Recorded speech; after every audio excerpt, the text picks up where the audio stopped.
Hello everyone, and welcome to my UK Royal Family News channel. I hope everyone is having a wonderful day. Before we begin, please hit the subscribe button and give this video a thumbs up. Despite requests for him to outlaw the royal tradition, King Charles is unlikely to cease hunting. Despite objections that hunting conflicts with the king's environmental activism, a royal analyst told Express.co.uk that it's doubtful the royal family would give up hunting. According to a royal observer, it is unlikely that the royal family will give up hunting, notwithstanding how it conflicts with King Charles' environmental and conservation goals. Although the new king has a long history of being an environmentalist, royal analyst Christophe Fufas stated on the MAGSTE8 program that he thinks the Prince of Wales will be the one to terminate the royal family's long-standing tradition. I honestly believe that hunting will become obsolete at some time in the near future, he asserted. I do this because I firmly believe that hunting and conservation of the natural world cannot coexist. Although some, like grouse and other such animals, are bred to be killed, so it's not as easy as him going out and shooting endangered species.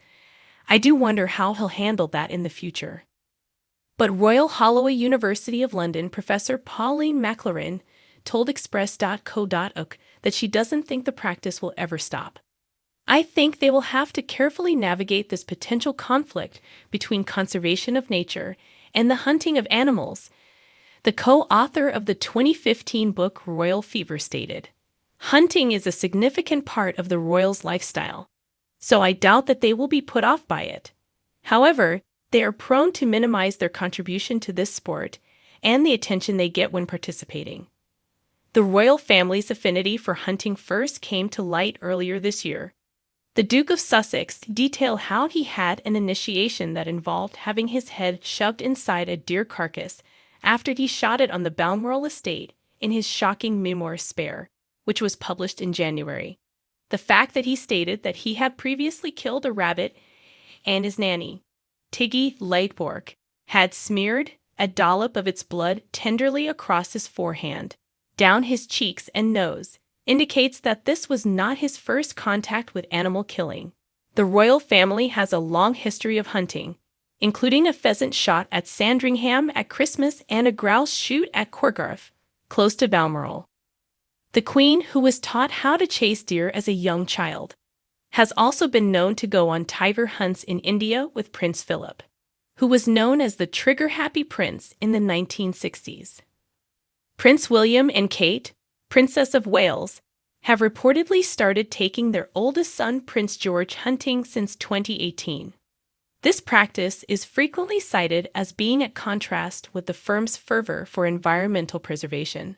King Charles, who has championed environmental causes for the past 50 years, was formerly thought of as an environmental rebel. In the meantime, Prince William is following in his father's footsteps and has been increasingly vocal about pollution and climate change. He launched the Earthshot Prize in 2020 to promote climate innovators, and this week he inaugurated a sustainable restaurant at a Duchy of Cornwall nursery. The family's involvement in hunting has already generated criticism. According to a 2002 article in the Mail on Sunday, King Charles argued that fox hunting was romantic and urged Tony Blair not to outlaw it. There is complete bewilderment that the government is apparently responding to calls to ban something which is genuinely environmentally friendly, which uses no modern technology, which does not pollute the countryside, which is completely natural, in that it relies entirely on man's ancient and, in fact, romantic relationship with dogs and horses. Part of the letter, which was made public through a FOI request, read, "In 2014, just a few days before the future Prince of Wales took part in a campaign against poaching, William and Harry went wild boar and stag hunting in Spain. Harry promised to work relentlessly to protect Africa's wildlife in that same year, but a picture of him with a water buffalo he had killed in Argentina surfaced instead. The Duke will stop hunting in 2020, according to British primatologist Dr. Jane Goodall, who told the Radio Times that Meghan, Duchess of Sussex, doesn't like it. The royal family does not, however, appear to have broken its ties with hunting as Harry has, as the post-Christmas pheasant shoot custom is being practiced by the new king. Instead, according to Professor McLaren, they can try to highlight the benefits of the hobby. Instead of emphasizing the enjoyment of hunting, they may also be likely to emphasize the traditional function of hunting in maintaining rural biodiversity to prevent one species from becoming dominant to the detriment of others. Outrage from taxpayers about the second coronation bill. King should pay. More than half of Express.co.uk readers believe the king should pay for the expense of the king's second coronation in Scotland, according to a recent survey. The honours of Scotland were given to King Charles last week during a national Thanksgiving service in Edinburgh. The event's expenses will be covered by the Scottish government, but according to a recent Express.co.uk poll, 55% of respondents believe the king should foot the bill himself. The events, which have been labeled a second coronation, included a parade along the Royal Mile, a gun salute, and a fly-past by the Red Arrows in addition to the King and Queen Camilla receiving the Scottish royal jewels, sword, and sceptre in St Giles Cathedral. The final cost, according to the National, would not be determined until after the ceremony, although charges would include £22,000 for a ceremonial sword that was specially crafted. According to a representative for the Scottish Government, we will discuss financial arrangements with the Treasury once the events are concluded. Patrick Harvey, co-leader of the Scottish Greens, criticized the government for spending money on the royal event, saying in a statement to the newspaper, "We are still experiencing the worst cost of living crisis in decades, yet we are about to see another absurd royal event of pomp and pageantry at a cost of hundreds of thousands of pounds. When so many people are suffering to provide for their families, we have seen an extraordinary amount of public funds spent on royal events over the past 18 months, from the Jubilee to the coronation." Express.co.uk asked readers in a poll that was open from 10:30 a.m. on Wednesday, July 5, to 5:30 p.m. on Monday, July 10. Should King Charles pay for his second coronation in Scotland?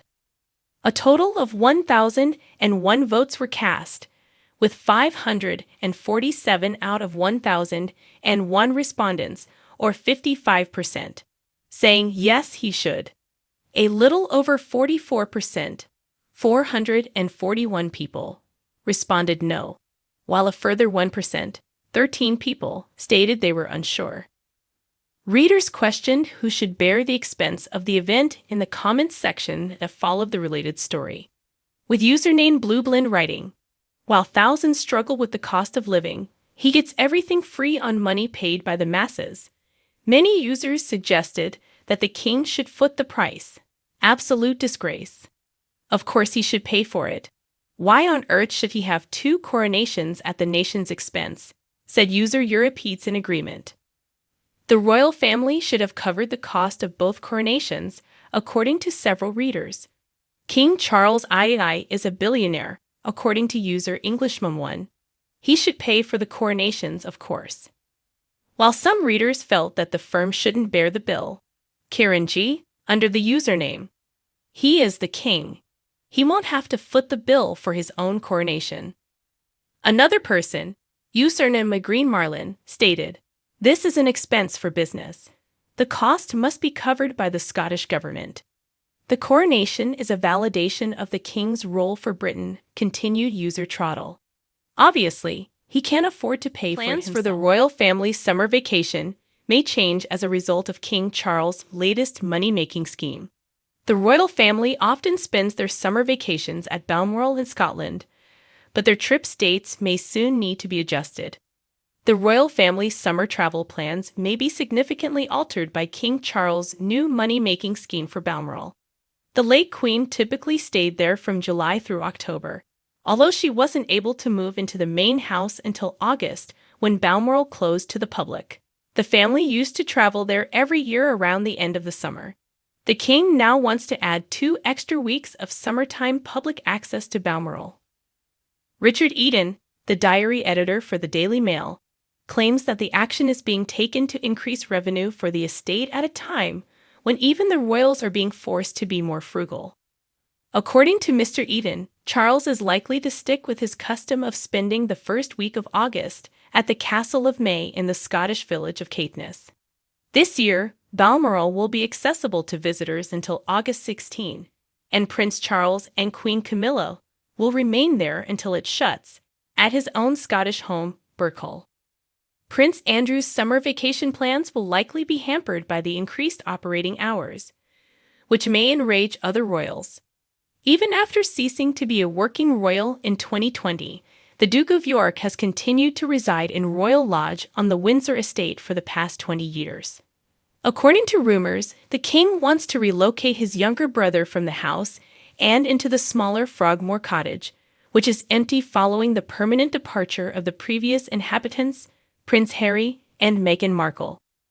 The surgery for Andrew's ex-wife, Sarah Ferguson's breast cancer, who still resides with him at Royal Lodge, has, however, put those plans on wait. There won't likely be any housing moves while Fergie is recovering at home, and she hasn't typically joined the family at Balmoral. Her Majesty passed away in September at the age of 96, and she spent her final months at Balmoral, where she spent a lot of time there with Prince Philip. It's the most beautiful spot on earth, as her granddaughter Princess Eugenie once remarked about the Queen's enjoyment of her summer vacation. There Granny seems to be the happiest. I believe she has a deep affinity for the Highlands.